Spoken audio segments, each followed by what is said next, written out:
There are no moral panics in the Conjuring universe. Bathsheba Sherman, the infant sacrificing ghoul who torments the Perron family in the first movie, is a descendant of a woman who was hanged during the Salem witch trials, the implication being that the executioners were onto something. The Conjuring 2 gives Ouija board burners their due by showing that playing around with a homemade version is all it takes to allow infernal elements into the Enfield Council house in which the London-based sequel takes place. And the new The Conjuring, The Devil Made Me Do It takes paranormal investigators Ed Patrick Wilson and Lorraine Warren Vera Farmiga into the 80s, where Satanists lurk in quiet communities, targeting children for dark rituals, an idea lifted directly out of alarmist news reports from the era. It's not mass hysteria if you're right, and in these films, the Warrens inevitably are, while their doubters and skeptics are soon cowed into submission by psychic displays or evidence of the supernatural. Thankfully for audiences as well as for the franchise, the real-life Warrens passed away before having a chance to get into canon. It's part of the appeal of the Conjuring films, that their vision of the world is so straightforward, disinterested in how reality's complications can lead people to experience terrible things. They're anti-psychological horror films, ones in which terrible things happen because of evil, which is not just present in everyday life, but tangible, spread like an infection by devil worshippers, cursed locales, and occult objects into the homes of the unsuspecting.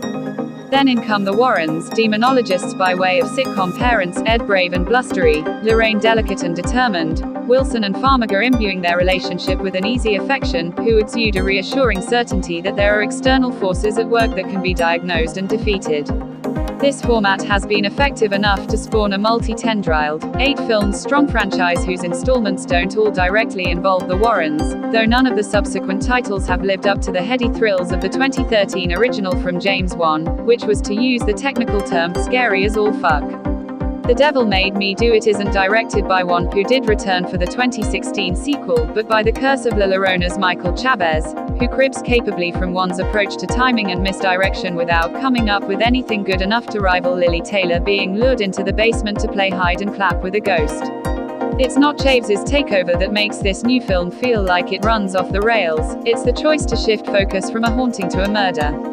Possession has always been a part of the Conjuring films, with demon-controlled characters attempting to kill their children or themselves in climactic moments before the Warrens intervene.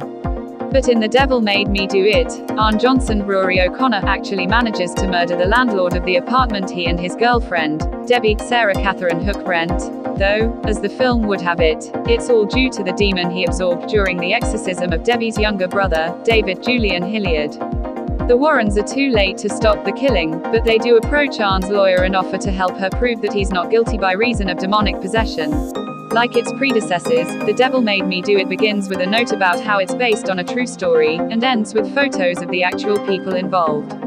The franchise's relationship with the truth has always bordered on camp. The real Warrens were publicity-seeking charlatans whose marriage allegedly included a long-time relationship Ed cultivated with an underage girl.